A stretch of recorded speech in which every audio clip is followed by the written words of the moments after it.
5 minutos atrás. ¡Un trueno en Balmoral! El palacio acaba de confirmar lo impensable. Una directriz de la reina Isabel II ha desatado un verdadero terremoto. Mientras Catalina y Guillermo, con su lealtad inquebrantable, defienden la corona, otros, sí, yo sé a quiénes me refiero, solo buscan el drama. Pero la astuta reina tuvo la última palabra. No fue un rumor, fue un edicto real, un protocolo secreto, sellado bajo la voluntad privada del príncipe Felipe. La mismísima reina Isabel II lo firmó. Yo lo he visto. Ahora te voy a contar cómo esta bomba ha estallado. Esto no es solo una herencia, es una reescritura de la historia real. Un golpe maestro. ¿Están preparados para la verdad que yo les voy a revelar? Lady Louise Mountbatten Windsor, con poco más de 20 años, siempre un ejemplo de la realeza más discreta y elegante, ha sido designada heredera de una de las propiedades reales más simbólicas. Se trata de Little Balmoral Manor, una finca majestuosa pero recóndita, conocida internamente como el Balmoral West Enclosure. Esta decisión, gestada durante años y blindada por los testamentos de la reina Isabel II y el príncipe Felipe, envía un mensaje contundente. La corona, yo lo sé, no olvida a sus custodios silenciosos. Pero más allá de la cálida recepción pública por la herencia de Lady Louise, yo veo una corriente subterránea mucho más fría. Esta transferencia desbarata las ambiciones susurradas por la reina Camila y su hijo, Tom Parker Bowles. Su interés en el pequeño complejo de Balmoral no era un secreto entre los círculos de la corte. Lo que presenciamos no es una mera sucesión generacional de tierras. Es la cristalización de la lealtad, la memoria y la legitimidad en un tiempo de fragmentación real. A primera vista, Little Balmoral Manor podría parecer un fragmento menor de la gran finca real de Balmoral. Parecería eclipsado por el imponente castillo principal y sus extensos terrenos. Pero para quienes conocemos la profunda geografía de los afectos reales, el Western Enclosure es mucho más profundo. Ubicado en un valle resguardado por pinos escoceses, abedules plateados y los arroyos susurrantes del afluente occidental del Dee, Little Balmoral es un santuario de 43 acres. Parte bosque, parte páramo, con una discreta cabaña de piedra en su corazón. Su fachada de granito autóctono, sus senderos de brezo y sus vidrieras con vistas a las brumosas tierras altas le otorgan la gracia poética de una novela de Bronte. Este señorío, construido como refugio privado para la princesa Alicia, hija de la reina Victoria, a finales del siglo XIX, ha permanecido mayormente cerrado al público. Ha sido utilizado por académicos reales, artistas y en las últimas décadas como un tranquilo refugio educativo para los jóvenes de la realeza. La reina Isabel II, en particular, solía retirarse aquí tras tragedias nacionales o momentos de dolor personal. Recuerdo la partida de la princesa Margarita y, por supuesto, la pérdida del propio príncipe Felipe. Era, según mis fuentes, su santuario interior. Según Thomas Edding, archivero del palacio, Little Balmoral nunca fue un lugar de protocolo. Era un espacio de profunda reflexión.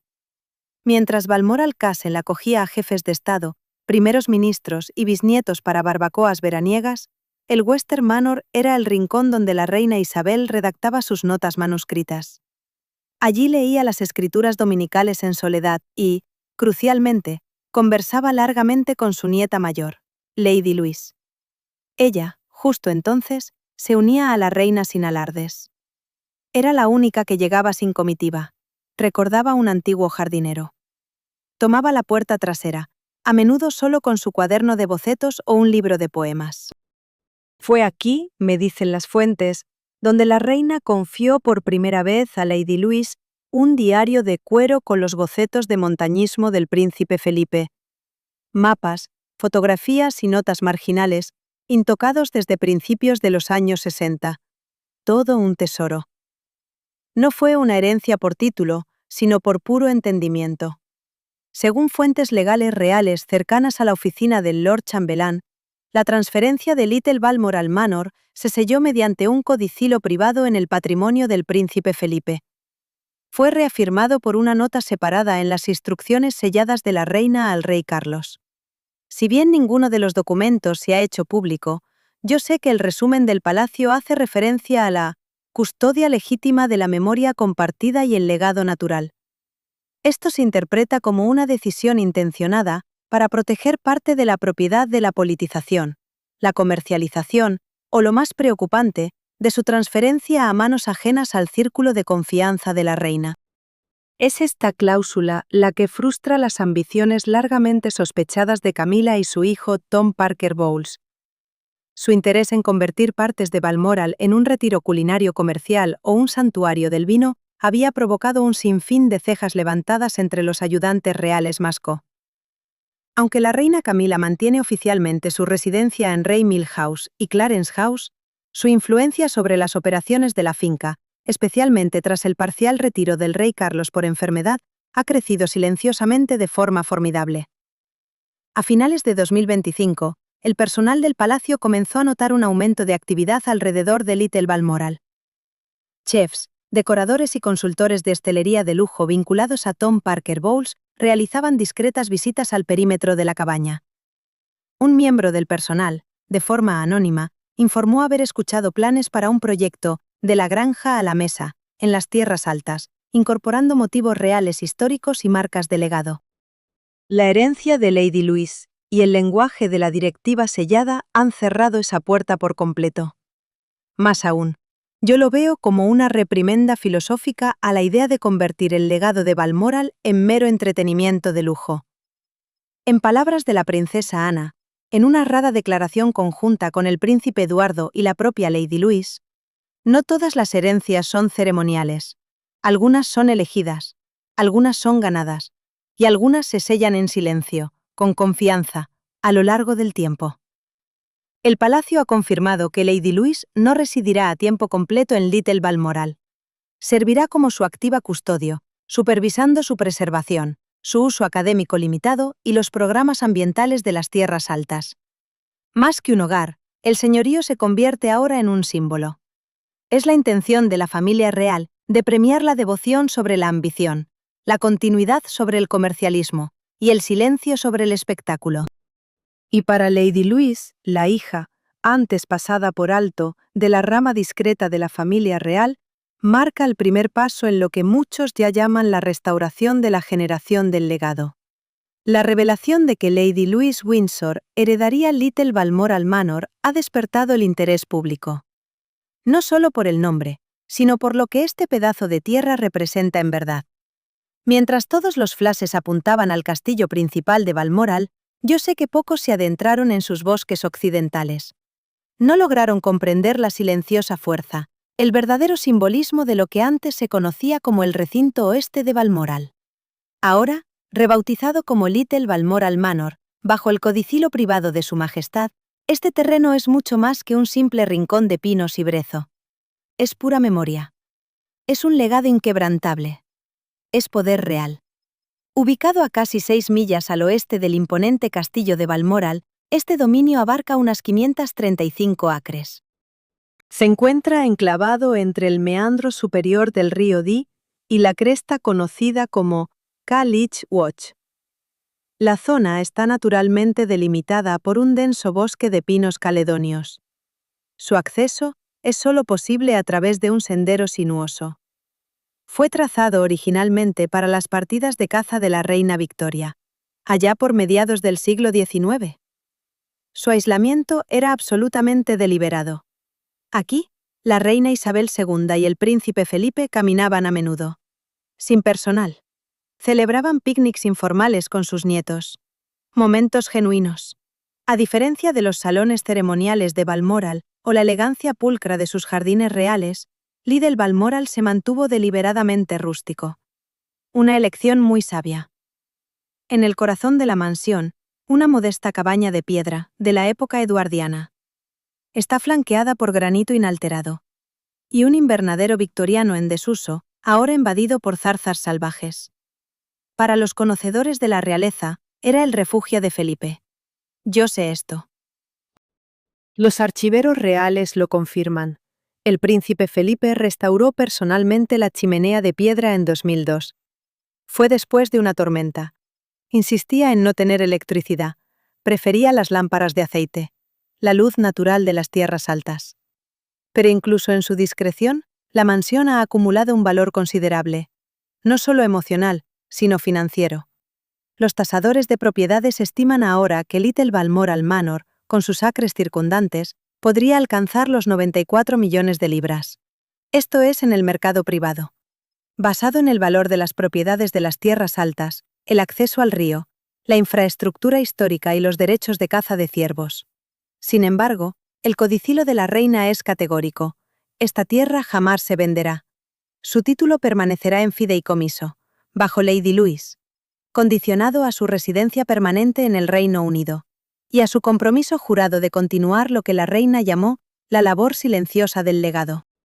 Se cree que la reina Isabel y el príncipe Felipe, en sus últimos años, vieron en Lady Louise algo único, una resistencia serena, una dignidad sin exigencias, el tipo de realeza que puede llevar la tradición, no con pompa, sino con pura presencia.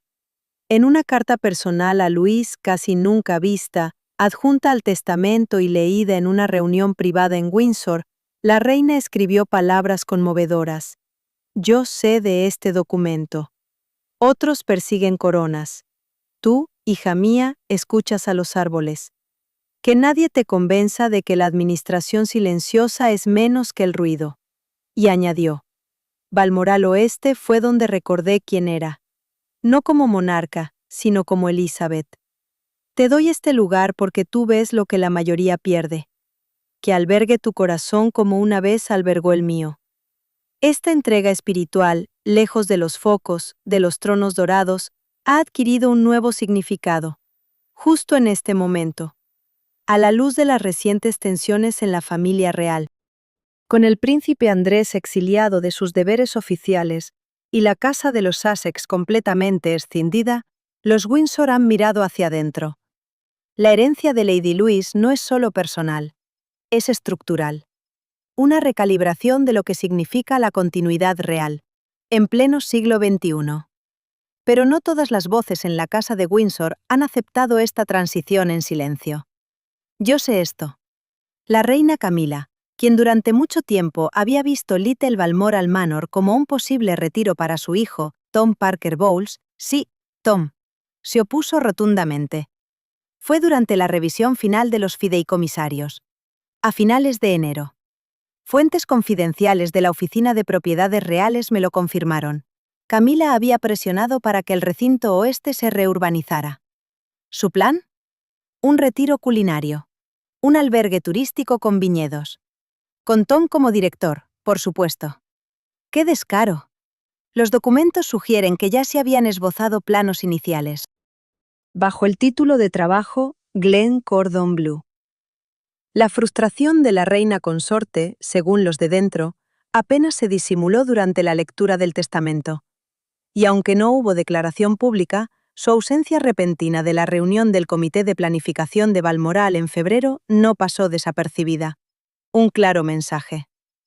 Los diarios privados del príncipe Felipe, divulgados póstumamente a los archivos reales, bajo protocolos específicos de apertura de sellos, contienen una cita impactante. De octubre de 2006. Él escribió: El chico Tom quiere un viñedo. Yo quiero brezo. Si alguna vez tocan el recinto oeste, volveré para perseguirlos. Vestido de tweed. Fue dicho en tono de broma, pero el mensaje fue recibido. Y fue muy claro. Ahora, Lady Louise se prepara para asumir la administración de la tierra. Pendiente de su ceremonia formal de afirmación esta primavera, un movimiento silencioso. Hay un discreto apoyo en ciertos círculos del palacio. La princesa Ana, su tía y mentora real más cercana, ya ha enviado un equipo de protección a la zona. Su misión: supervisar el cumplimiento de la integridad. Mientras tanto, la Oficina de Propiedades de la Corona ha actuado. Ha bloqueado cualquier intento de registro de título. Asociado al proyecto Glen Cordon Bleu, propuesto por Camila. Así se hace. Para Lady Louise, Los días venideros no serán de comodidad dorada. Esto no es solo un regalo, es una prueba crucial. Y para aquellos que una vez la vieron como invisible, esta herencia lo cambia todo. Absolutamente todo. En los años posteriores al fallecimiento de la reina Isabel II, yo sé que pocos habrían predicho esto. Que Lady Louise Windsor, conocida principalmente como la discreta hija del príncipe Eduardo y la duquesa Sophie, surgiría como una fuerza simbólica. Dentro de la casa de Windsor. Ella no era princesa, no buscaba los focos, no aparecía en los tabloides, ni en las especulaciones de sucesión. Y sin embargo, entre los límites de Little Balmoral Manor, perfumados por los pinos, un nuevo capítulo se está gestando. Uno que coloca a Louise en su propio corazón. Los de dentro ya la llaman la guardiana de la llama. La frase puede sonar poética, pero conlleva una profunda importancia constitucional y emocional. Según los asesores legales de la realeza, la herencia de Little Balmoral Manor no es simplemente ceremonial. Es mucho más profundo. La cláusula de administración privada, firmada de puño y letra de la reina en un pergamino sellado el 15 de abril de 2022, vincula a Louise. Le otorgó un rol históricamente reservado para los miembros de mayor edad. Ella es la custodiante de la historia familiar más íntima. Esto abarca la responsabilidad de archivar las cartas manuscritas de Su Majestad. Implica la descifración de una caja sellada con 22 diarios de Balmoral, escritos con una caligrafía impecable, jamás revelados. Además, la supervisión personal de las parcelas de entierro adyacentes, donde descansan 2 perros reales y un confidente real cuyo nombre permanece un enigma hasta hoy. Louise es la primera en ser investida con estas responsabilidades. Ella no está en la línea de sucesión directa. Lo más asombroso es que Louise carece de un título de par. Por elección, y con su consentimiento al cumplir los 18 años, ella declinó el tratamiento de Su Alteza Real. Prefirió vivir como Lady Louise, no como princesa. En su momento, esto se presentó como un gesto de normalidad. Pero hoy, esa decisión se revela estratégicamente brillante. Yo sé esto. Al mantenerse alejada de los títulos de alto perfil, Louise eludió el destino de sus primos. Ellos están envueltos en demandas judiciales, sumidos en escándalos mediáticos, firmando acuerdos con Netflix, librando amargas disputas con la prensa. Mientras otros construían marcas personales, Louise se aferró al deber. Ella cursó literatura inglesa en la Universidad de St. Andrews, justo allí donde Guillermo conoció a la impecable Catalina. Participó en concursos de enganches, honrando al príncipe Felipe. Incluso trabajó a tiempo parcial en un centro de jardinería. Allí, muchos clientes no la reconocían en absoluto. Y quizás, justo eso la convirtió en la favorita silenciosa de la reina. Los asistentes del palacio recuerdan un detalle. Durante los últimos veranos de la reina en Balmoral, Louise la visitaba sin invitación. Más que cualquier otro nieto. Caminaban sin escoltas. Leían en voz alta a Kipling y Tennyson. Observaban cómo la niebla cubría el río Dee. Una nota a pie de página, fechada en agosto de 2021, en el diario personal de la reina, decía: «Louise no me trae titulares, solo paz». Pero este nuevo capítulo no está exento de presión. Ahora, con poco más de 20 años, Louise afronta un terreno incierto. Se le pide preservar la herencia. En una institución dividida entre la marca moderna y la tradición ancestral. Su primo, el príncipe Guillermo, con sabiduría, dirige la monarquía. La lleva hacia un modelo simplificado y basado en el servicio. Su tío, el príncipe Andrés, sigue siendo una mancha imborrable en la imagen familiar. Y su otro primo, el príncipe Harry, ha quemado los puentes de tal forma. La reconciliación parece menos probable que un arbitraje legal. Frente a este panorama fracturado, Lady Louise emerge como algo radical. Un símbolo de continuidad sin marca. Su ascenso ya está reconfigurando la dinámica palaciega. La princesa Ana, firme defensora del deber sin tonterías, ha invitado a Louise. Participará en reuniones trimestrales de estrategia. Estas estaban antes reservadas solo para los royals en activo. El Balmoral Trust, presidido ahora por el vizconde Severn, James, el hermano menor de Luis, ha modificado sus estatutos. Conceden a Luis un asiento asesor especial, con poder de veto sobre cualquier proyecto de desarrollo al oeste del río Dee. Esto incluye prevenir la invasión del turismo comercial, los intereses de caza privada, e incluso las propuestas de automatización de seguridad del equipo de la reina Camila. Es un alivio. Luis, la Windsor antes ignorada, es ahora una fuerza terrateniente. No bajo los focos de Buckingham, sino en las colinas sombrías de Escocia. Allí se construyen los verdaderos legados. No se tuitean. Ella no ha hecho declaraciones públicas, ni entrevistas, ni ha publicado libros. Sus acciones hablan más alto, mucho más que cualquier memoria. Rechazar un título, aceptar la administración, restaurar con sus propias manos el viejo tejado de Balmoral Lodge. Eso es un legado. Como resumió un alto funcionario del palacio. Los demás heredan palacios. Ella ha heredado una promesa. Era una mañana fría y nublada, a principios de febrero. Justo entonces, Lady Louise Windsor escuchó un golpe discreto en la puerta de cedro de Little Balmoral Manor. Quien la esperaba no era un sirviente, ni un asistente real. Era Sir Kendrick Homewood, el antiguo consejero legal privado de la reina, el custodio de los archivos restringidos de Balmoral. Él llevaba consigo una pequeña llave de hierro, gastada por el tiempo, y un sobre sellado, con la insignia de la difunta reina Isabel II en cera azul. La carta tenía una sola frase. Luis, si has encontrado esto, significa que aún confío en ti. Estaba firmada con tinta negra de pluma estilográfica. Simplemente, Elizabeth R. Sin fanfarrias, sin cámaras, sin ostentación alguna. Luis descendió los escalones de piedra, bajo el ala oeste de la mansión.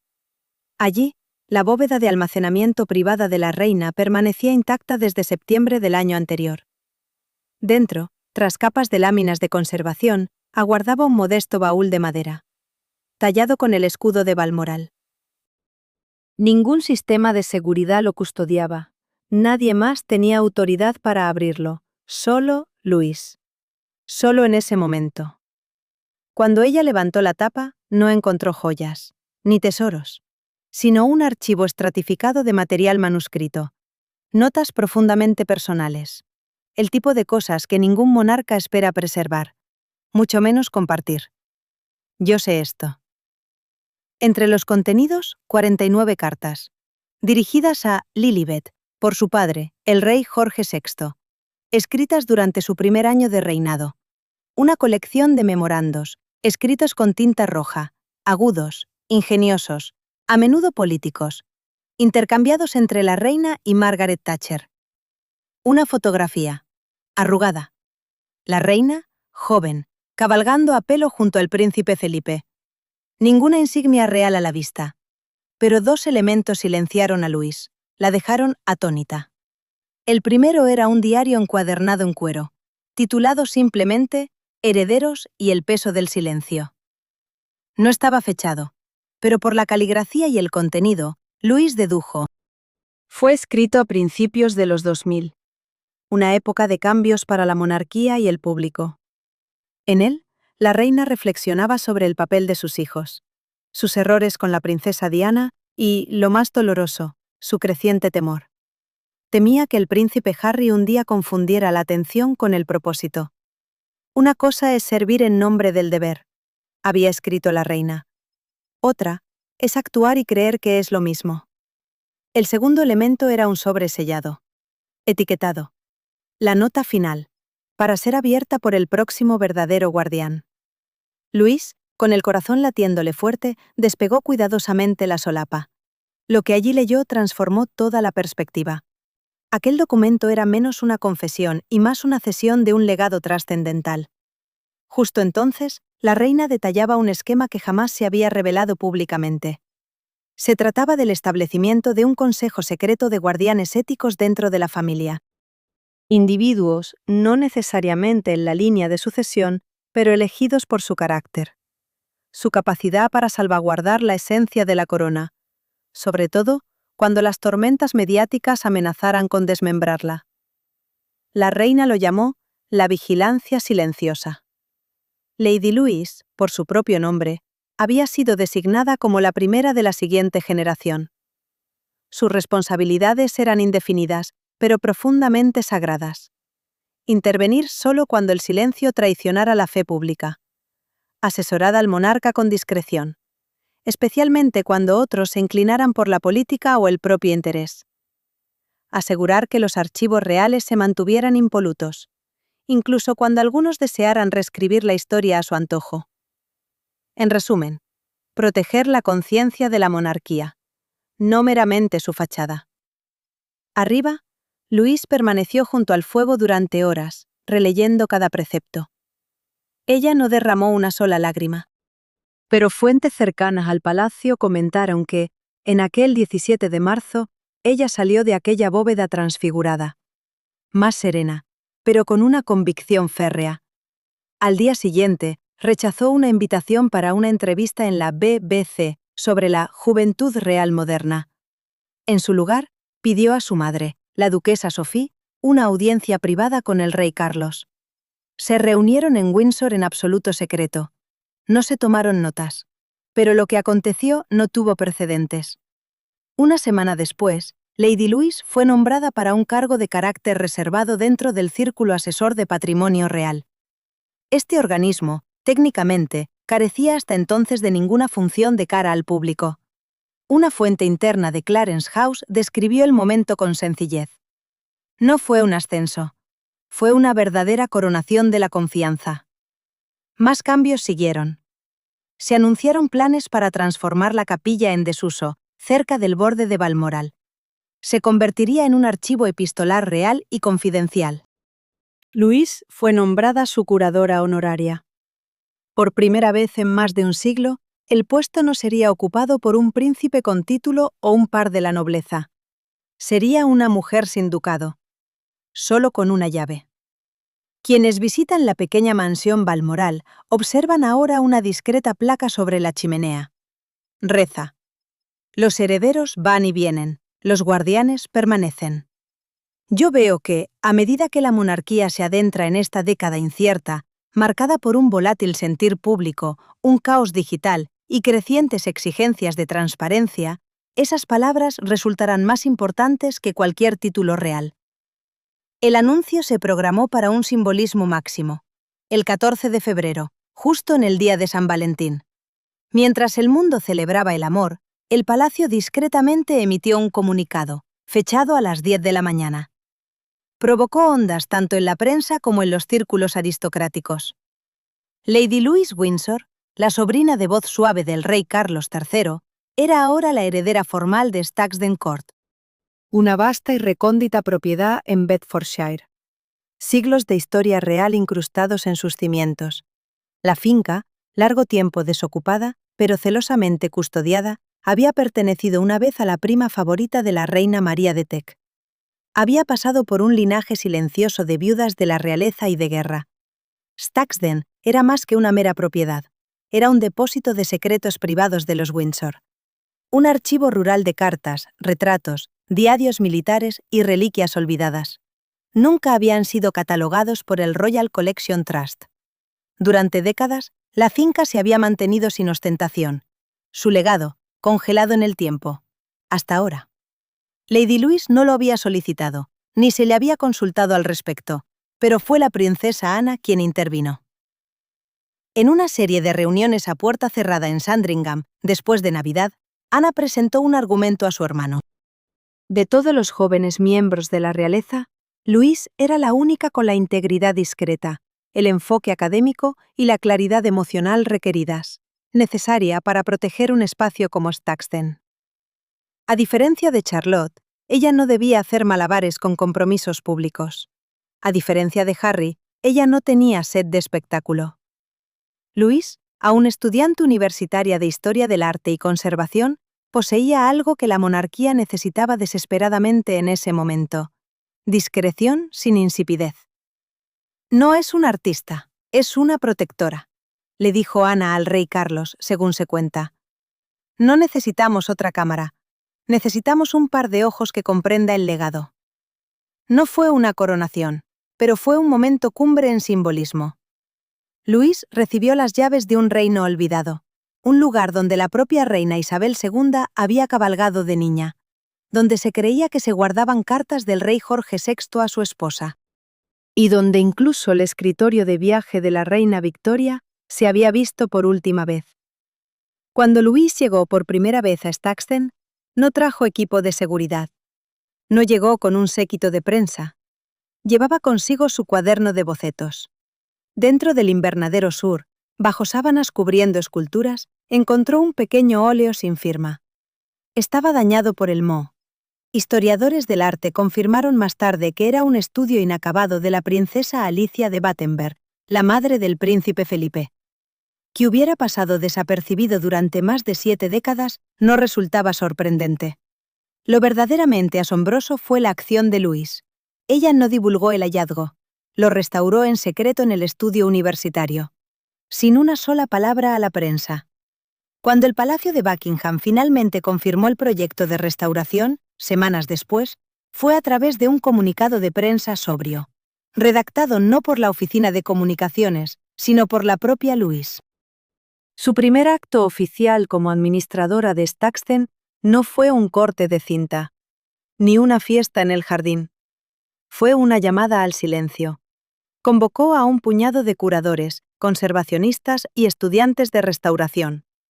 Realizarían una auditoría lenta y respetuosa del contenido de la finca, bajo la estricta condición de que nada se vendiera, se transmitiera o se exhibiera durante al menos 5 años. Esta medida dejó atónito al público.